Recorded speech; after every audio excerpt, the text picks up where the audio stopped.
안녕하세요. 버닝스텝입니다. 오늘은 남성성의 상징이라고 할 수 있는 테스토스테론에 대해서 알아볼 건데요. 기본적으로 테스토스테론이 어떤 호르몬인지에 대해서 알 필요가 있을 것 같아서요.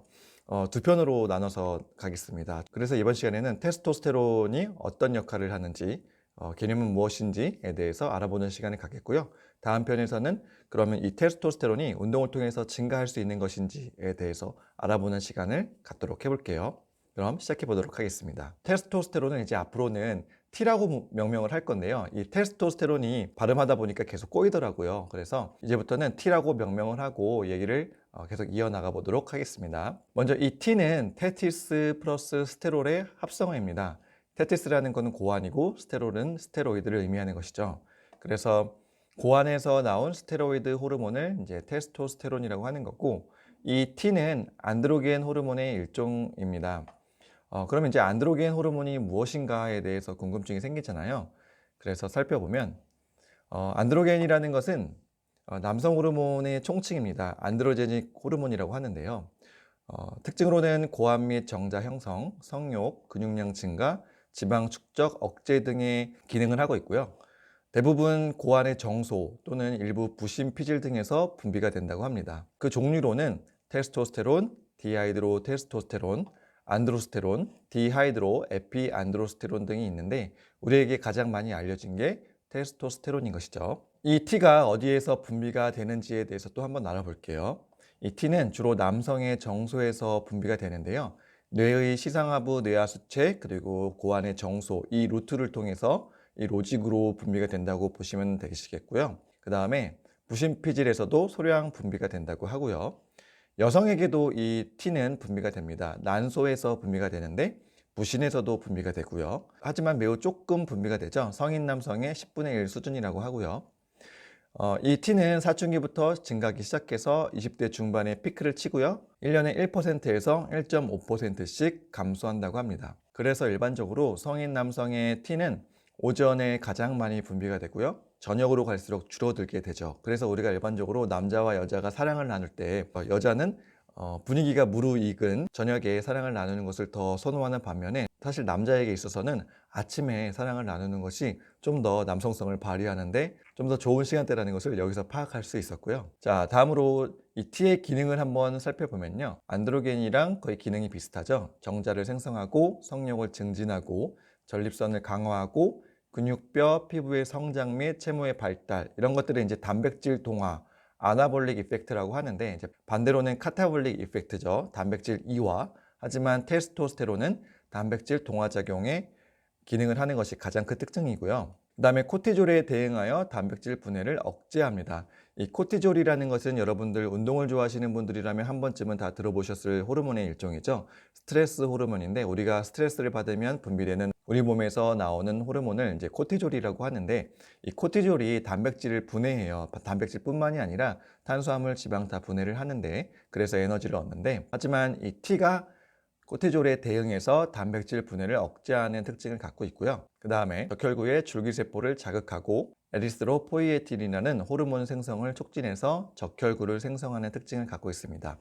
이 에리스로포이에틴이 일반적으로 지구성 훈련 선수들이 도핑을 할 때 사용하는 호르몬 중에 하나였죠. 요거를 이제 몸에 주입하면 적혈구가 많이 생성이 돼서 심폐 능력이 향상되는 이런 특징을 갖고 있는 물질이죠. 그리고 마지막으로 이 T는 여성 호르몬 에스트로겐의 전구체이기도 합니다. 다음에 이 T가 우리 몸에 어느 정도 수준으로 분비되고 있는지에 대해서 알아보도록 할게요. 혈중에서 돌아다니는 테스토스테론의 대부분은 SHBG, 즉 섹스 호르몬 바인딩 글로불린, 즉 성호르몬 결합 글로불린이라는 단백질이랑 결합하는 게 대부분이고요. 일부는 알부민이라는 단백질과 결합하는 것도 있어요. 그리고 소량이 유리테스토스테론, 즉 아무와도 결합하지 아니하고 혈중에서 떠돌아다니는 T가 있거든요.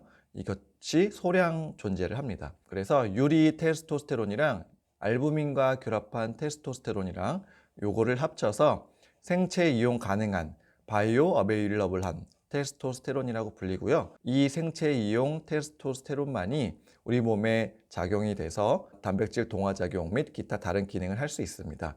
이렇게 SHBG랑 결합한 테스토스테론은 제대로 된 기능을 하지 못한다고 알려져 있고요. 그리고 나이가 들수록 SHBG가 많아져서 유리 테스토스테론의 비중이 점차 낮아진다고 합니다. 그러니까 나이가 들수록 T의 분비는 줄어들고 SHBG의 분비는 늘어나게 되는 것이죠. 그래서 성인 남성의 총 T의 정상 범위를 한번 알아보면요. 여기서 총 테스토스테론이라는 것은 아까 SHBG랑 결합한 테스토스테론, 그 다음에 알부민이랑 결합한 테스토스테론, 유리 테스토스테론, 이 모든 것을 합친 것을 총 토탈 테스토스테론이라고 합니다. 앞으로는 TT라고 부르겠습니다. 그 TT의 정상 범위는 연구마다 조금 다른데요. 한 3.5에서 10.3 나노그램 퍼 밀리리터 또는 3.3에서 8.5 나노그램 퍼 밀리리터 정도 보여주고 있고요. 그래서 얼마 전에 김종국 씨랑 미국의 유튜버 그렉 씨랑 이제 설전을 벌인 게 있었잖아요. 김종국 씨의 혈중 T의 농도가 8에서 9 정도 되는데 이게 100만 분의 1 수준이다. 40대 중반인 김종국이 그 정도 수치가 나온다는 거는 100만 분의 1이거나 호르몬 도핑을 했거나 둘 중에 하나일 것이다라고 자신 있게 얘기를 하셨는데 여기 보시면 3.5에서 10.3은 정상 범위입니다. 100만 분의 1이 아니고요. 정상 범위라서 그렉이 뭔가 잘못 알고 있고요. 어느 의사 유튜버께서 설명을 해주신 게 있는데 일반적으로 혈중 T의 농도가 아시아인이 서구인들에 비해서 좀 천천히 피크를 치고 떨어지는 것도 좀 천천히 떨어진다고 합니다. 그러니까 나이가 들면 아시아인의 혈중 T의 농도가 서양인 서구인들보다 좀 더 높은 것도 하나의 특징이기도 하고요. 자, 그래서 일반적으로 100만 분의 1 수준이라고 하려면 어느 정도 수준이어야지 100만 분의 1이라고 할 수 있을까라고 궁금증이 생겨서 논문 하나 살펴봤고요. 국내 논문이고 의과대학에서 연구한 논문이고요. 표를 한번 보니까요.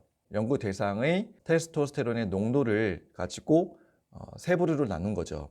첫 번째 1분위는 1.0에서 3.5 정도 나오는 사람, 2분위는 3.6에서 4.8 정도 나오는 사람, 3분위는 4.9에서 28.5까지 나온 사람이 있었나 봅니다. 근데 여기 평균은 이 집단의 평균은 6.5죠. 그러니까 28.5가 상당한 극단값이라고 할 수 있었던 거고 28.5 정도는 나와야 100만 분의 1 수준이 아닐까라는 의심을 해봅니다. 지금까지 테스토스테론의 개념과 이제 장점을 알아봤잖아요. 어떤 기능을 하는지. 그러면 이제부터 우리 몸에 이 테스토스테론이 적게 분비가 된다면 어떤 부작용이 있을까에 대해서 알아보겠습니다. 먼저 이거를 대표적으로 이제 남성 갱년기라고 하고요. TDS라고 하고 좀 풀어서 얘기하면 테스토스테론 데피션시 신드롬이라고 해요.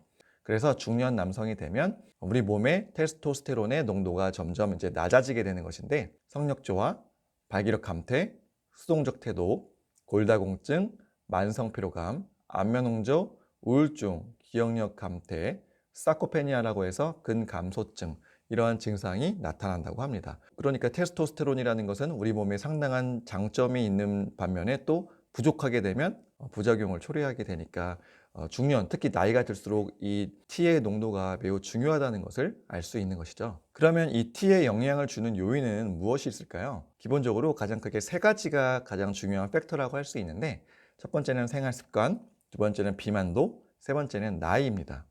생활 습관은 음주, 흡연, 식습관, 운동 이걸 다 포함하는 걸 이제 생활 습관이라고 하고요. 그다음에 이제 비만도. 비만하면 이 지방세포가 우리 몸에 T의 분비를 막는다고 알려져 있고요. 아까도 설명했듯이 나이가 들면서 이제 20대에 피크를 찍고 1년에 1에서 1.5%씩 감소한다고 얘기를 했었죠. 그러면 이 운동을 통해서 테스토스테론이 얼마나 많이 분비될 수가 있을까? 혹자는 분비가 안 된다고 얘기하는 사람도 있거든요. 그리고 여기 보시면 알 수 있듯이 생활 습관 안에 운동이라는 요소가 포함돼서 우리 몸에 T를 분비하는 데 도움을 준다고 하고 있거든요. 그러면 이것이 얼마나 도움을 줄 수 있는지, 어떻게 도움을 줄 수 있는지에 대해서는 다음 시간에 이어서 설명을 해보도록 하겠습니다. 이번 시간에는 테스토스테론의 개념과 기능, 그리고 우리 몸에 있는 수준, 그리고 이 호르몬의 농도가 낮아지게 되면 어떤 부작용을 초래할 수 있는지에 대해서 알아보는 시간이 되었고요. 다음 시간에는 운동을 통해서 이 T의 농도가 증가할 수 있는지, 또 어떤 운동을 하면 더 많이 증가할 수 있는지에 대해서 알아보는 시간을 갖도록 하겠습니다. 정보가 도움이 되었다면 구독과 좋아요 부탁드리고요. 그럼 다음 시간에 찾아뵙도록 하겠습니다. 시청해 주셔서 감사합니다.